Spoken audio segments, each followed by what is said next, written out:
सकल मराठा सार्वजनिक शिवोत्सव मंडळ ठाणे यांच्या वतीने यंदा ठाण्यात भव्य दिव्य शिवजयंती उत्सवाचे आयोजन करण्यात आले। या उत्सवाच्या अनुषंगाने ठाणे शहर आणि जिल्हा तालीम संघ यांच्या मान्यतेने महिला आणि पुरुषांच्या कुस्तीचे आयोजन करण्यात आले। भव्य निकाली कुस्त्यांचे जंगी मैदान आयोजित केले। या मैदानात अनेक प्रेक्षणीय लढती पाहायला मिळणार आहेत। या स्पर्धेत विजेत्यांना मराठा केसरी किताबासह 2 चांदीच्या गदा दिल्या जाणार असल्याची माहिती आयोजकांच्या वतीने रमेश आंबरे यांनी दिली आहे। येत्या 19 फेब्रुवारी रोजी ठाण्याच्या श्री छत्रपती शिवाजी महाराज मैदानात या शिवजयंती सोहळ्याचे आयोजन करण्यात आले। या सोहळ्यासाठी महाराष्ट्राचे मुख्यमंत्री देवेंद्र फडणवीस, उपमुख्यमंत्री एकनाथ शिंदे, अजित पवार, भाजपचे कार्याध्यक्ष रवींद्र चव्हाण, वनमंत्री गणेश नाईक यांच्यासह अनेक मान्यवर उपस्थित राहणार आहेत।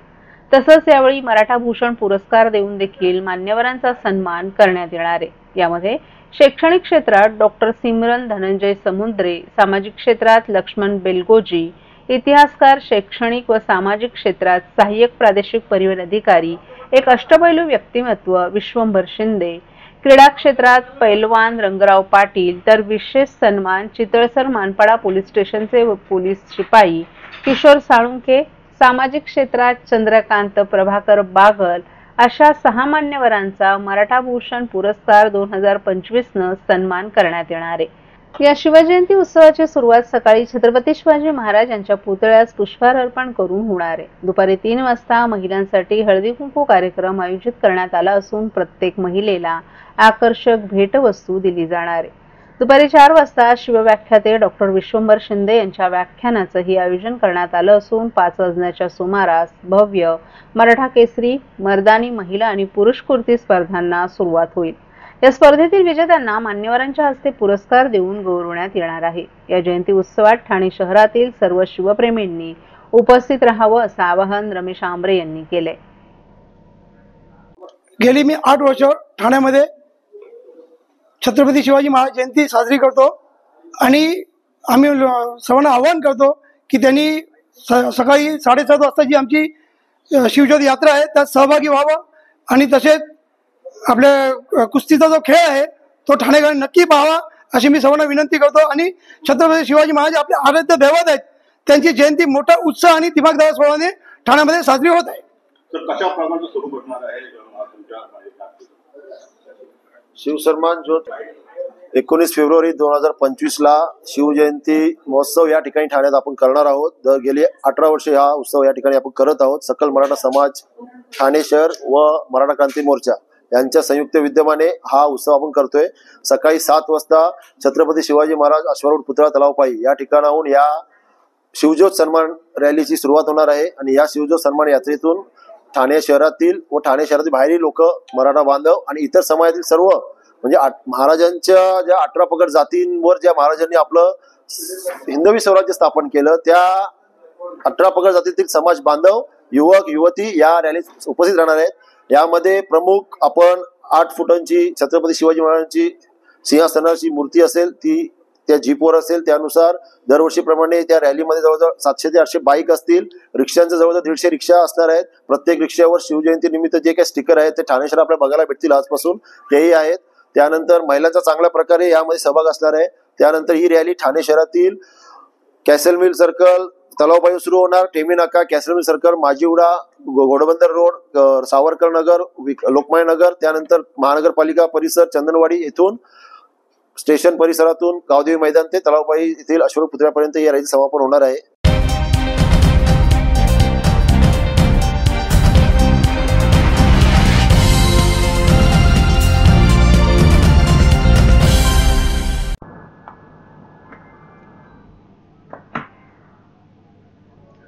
कृषी मंत्री माणिकराव कोकाटे यांच्या शेतकऱ्यांविषयीच्या अपमानजनक वक्तव्याविरोधात ठाणे शहर शेतकरी कामगार पक्षाचं निषेध आंदोलन करण्यात आलं।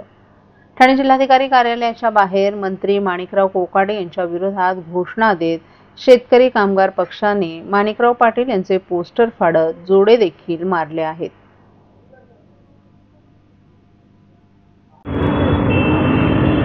अनेक दिवसापासून महाराष्ट्रामध्ये नेते आणि त्यांचे विचाराचे लोक आमच्या शेतकऱ्यांचा असू दे किंवा महाराजांचा अपमान केला जातोय। तर आमच्या या सरकारकडे एकच मागे 19 फेब्रुवारीच्या अगोदर या माणिकराव कोकाटे यांची तर कडेलोट करा, राजकीय कडेलोट करा आणि राहुल सोलापूरकरलाही महाराष्ट्रातून तडीपार करा, एवढीच मागणी आहे. आता आम्हाला बघायचं आहे, पाहायचं आहे की या सरकारमध्ये ती हिंमत आहे का.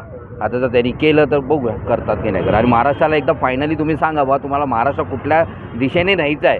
असा अपमान करत करत शेतकऱ्यांचा इतरांचा अपमान करत करत न्यायचं, तेही एकदा फायनल करा.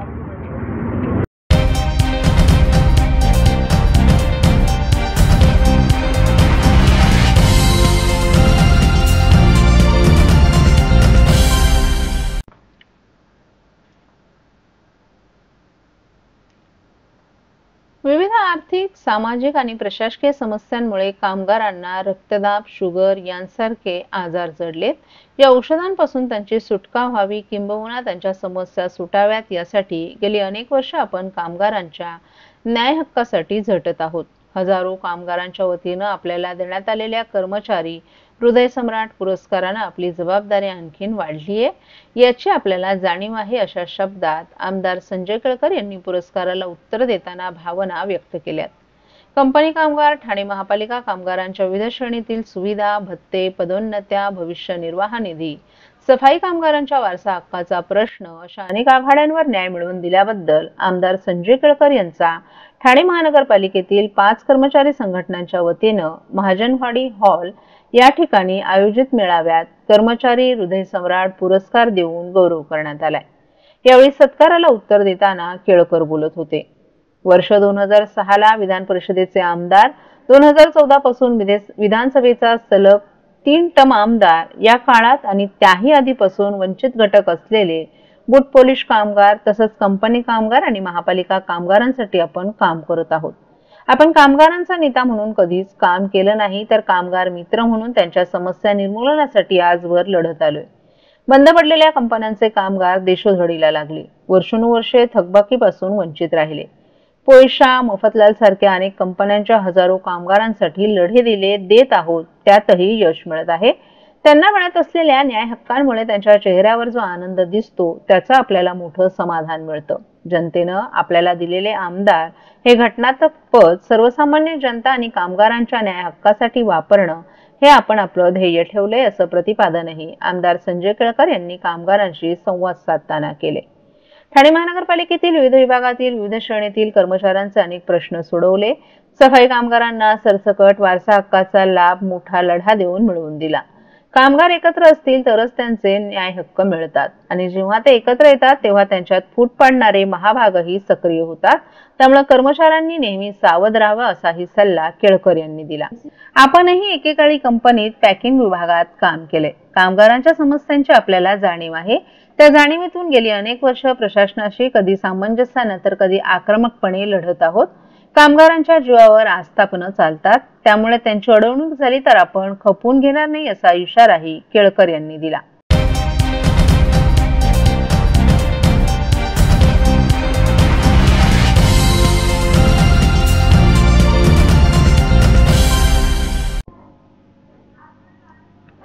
घोडबंदर रोडवरील बोरिवडे गाव परिसरात सुरू असलेल्या RMC बॅचिंग प्लांटमुळे स्थानिक नागरिक त्रस्त झाले असून आता त्यांच्या संतापाचा कडेलोट झालाय.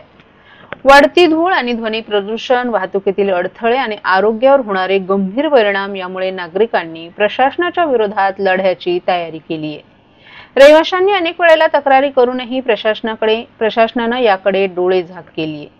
बॅचिंग प्लांटमधून उडणाऱ्या धुळीमुळे लहान मुलं, वृद्ध आणि नागरिकांना श्वासोच्छवासाचा त्रासाला सामोरं जावं लागतंय. सकाळी 8 ते रात्री 9 वाजेपर्यंत सुरू असलेल्या कामामुळे रहिवाशांचं दैनंदिन जीवनही विस्कळीत झालंय. या मुद्द्यावर शिवसेनेचे विभाग प्रमुख रवी घरत यांनी आक्रमक भूमिका घेतली असून पोलीस ठाण्यात जाऊन थेट निवेदन दिले. यावेळी उपविभाग प्रमुख मंगेश कदम, शाखा प्रमुख सुमित भोसले, संजय अंभोरे यांच्यासह स्थानिक शिवसैनिक, पदाधिकारी, सोसायटी सभासद, कमिटी मेंबर आणि सेक्रेटरीही उपस्थित होते. त्यांनी प्रशासनासमोर 2 ठोस मागण्या ठेवल्या. ताबडतोब बॅचिंग प्लांट बंद करावा, कायम किमान 2 ते 4 तास बंद ठेवावे, अन्यथा मोठा आंदोलन छेडलं जाईल, असा इशारा दिलाय.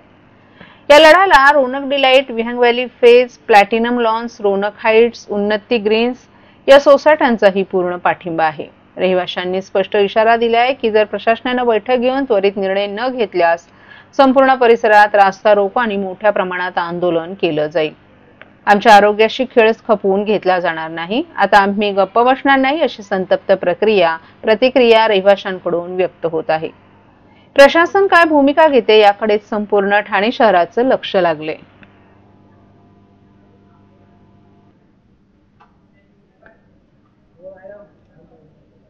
अतिशय डेव्हलपमेंटच्या आम्ही बरोबर आहे, पण डेव्हलपमेंट होत असताना जे काही सोसायटी वर्ग रेडी झालेले आहे, कॉम्प्लेक्स रेडी झालेले आहेत, हावरेपासून तर पूर्ण वियंगपर्यंतचे जे काही बिल्डिंग्स रेडी आहेत, 700 ते 1000 फ्लॅट रेडी आहेत. आणि त्याच्याबरोबर एक बोलताना 25 मीटरवर RMC प्लांट बसवण्याचा प्रयत्न बिल्डर करत आहे.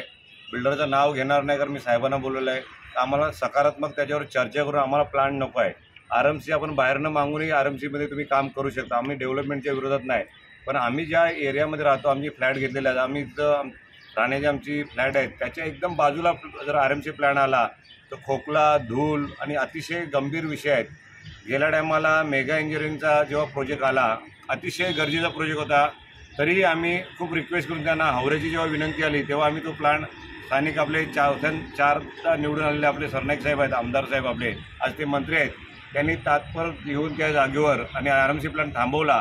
आणि मेगा इंजिनिअरिंगचं काम म्हणजे अतिशय महत्त्वाचं काम होतं घोडबंदरसाठी, कारण टलन होणं खूप गरजेचं आहे. ट्रॉफिकचा विषय त्याच्याने सॉल्व्ह होणार आहे. पण डेव्हलपमेंटच्या नावाखाली जर लोकांच्या जीवावर खेळला जाईल किंवा लोकांना त्रास होत असेल तर आम्ही डेव्हलपमेंटलाही विरोध करू आणि हा RMC प्लॅन आम्ही होऊन देणार नाही, याचे आम्ही संकेत आणि आम्ही सकारात्मक चर्चा करण्यासाठी साहेबांना निवेदन दिलेलं आहे. की प्रॉब्लेम व्हायला लागलेत, दुपारच्या झोपा नाही होत आणि सिनियर सिटीजनला सगळ्यात जास्त त्रास होतोय, कारण की त्यांची तब्येत सांभाळणं हे महत्त्वाचं आहे. आणि RMC प्लांट हा जेवढा महत्त्वाचा आहे तेवढाच त्यांच्या पण तब्येती महत्त्वाच्या आहेत. तर RMC प्लांट हा व्हायलाच नाही पाहिजे रेसिडेन्शियल एरियामध्ये. मॅडम, लहान मुलांना सक्त विरोध आहे ह्या RMC प्लांट. लहान मुलांना कशा प्रकारचा त्रास होतो? लहान मुलांना सर्दी खोकला होतोच आहे आणि सध्याचं वातावरण तेवढं खराब झालेलंच आहे, तर अजून त्यात भर घालण्यासाठी RMC प्लांट उपयुक्त ठरतोय. तर त्याच्यामुळे प्लीज हा RMC प्लांट झालाच नाही पाहिजे.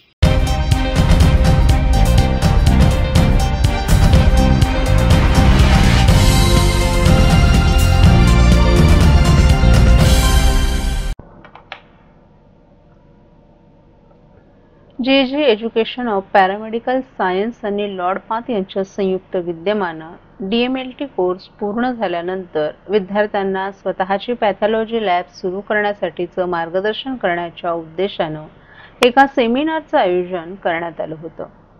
लॉर्डमेड पॅथॉलॉजी ही एक अग्रगण्य संस्था असून स्वतःची पॅथॉलॉजी उघडण्यासाठी सेटअप, लिसेसिंग, ब्लड कलेक्शन सेंटर उघडण्यासाठी लागणाऱ्या बाबींची पूर्तता करून पॅथॉलॉजीचा व्यवसाय वाढवण्यासाठी मार्गदर्शन करते.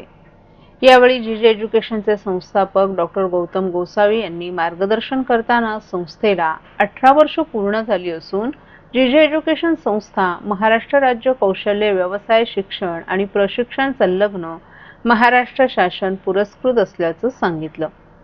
गेल्या 16 ते 17 वर्षांमध्ये हजारो विद्यार्थ्यांना पॅरामेडिकलचे कोर्सेस ऑफर करत आहोत. त्यामुळे नामांकित अशा हॉस्पिटल या पॅथॉलॉजी डायग्नोसिस सेंटरमध्ये नोकरीच्या संधी उपलब्ध होत आहेत. मात्र यावेळी लॉर्ड पाथ याच्या मदतीनं विद्यार्थ्यांना स्वतःची पॅथॉलॉजी कलेक्शन सेंटर उघडण्यासाठी लॉर्ड पॅथॉलॉजी आणि JJ पॅरामेडिकल संस्था संयुक्तरित्या विद्यार्थ्यांना स्वतःचा व्यवसाय करण्यासाठी मार्गदर्शन करत असल्याचंही त्यांनी सांगितलं.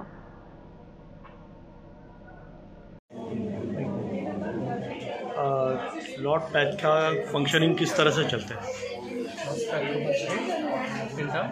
आपके पैथोलॉजी का फंक्शनिंग किस तरह से चलता है और अपॉर्चुनिटी क्या होती है जो भी आप फ्रेंचाइजी मॉडल पे आप दे रहे हो?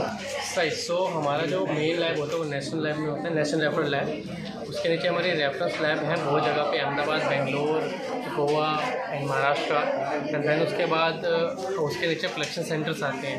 हमारे कलेक्शन सेंटर के मॉडल अलग अलग 50,000 to 1,50,000 पे चलते हैं. उसके लिए we are giving opportunity to open your collection centre in which you guys can open your collection centre with the name of you with your name को branding in 50,000 only, in which we are providing all kind of marketing support, 100% traditional to online marketing, and also we are giving you opportunity free consumables life time के लिए और full sales team जो field पे आपके लिए sample collect करके लेके आएगी, डॉक्टर से मिलकर वो सब हमारी तरफ से प्रोवाइड रहेगा।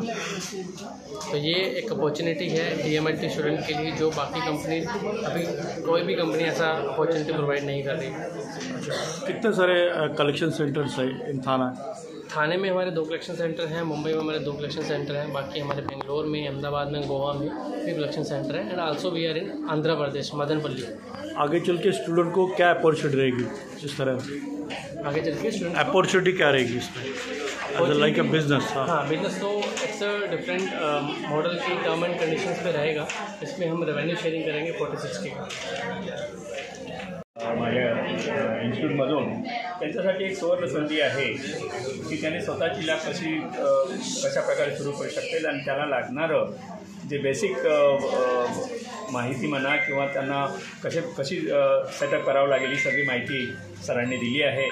आणि हा फार महत्त्वाचा आज सेमिनार हे होतं आणि मला वाटते इथे जवळजवळ 50 विद्यार्थी आहे आणि सगळ्यांनी चांगल्या प्रकारे प्रश्न विचारले, जे त्यांच्या मनात शंका होत्या त्यासुद्धा त्यांनी सरांनी चांगल्या प्रकारे उत्तर दिलेलं आहे। तर एवढंच होईल की प्रत्येकाने आपला स्वतःचा व्यवसाय करून एक समाजामध्ये ज्या काही आवश्यक ज्या टेस्ट आहे ते निदान त्या आजारावर निदान टेस्ट केल्यानंतर निदान काय आहे हे कळेल आणि त्यापासून त्यांना स्वास्थ्य चांगलं मिळेल सांगू शकेल।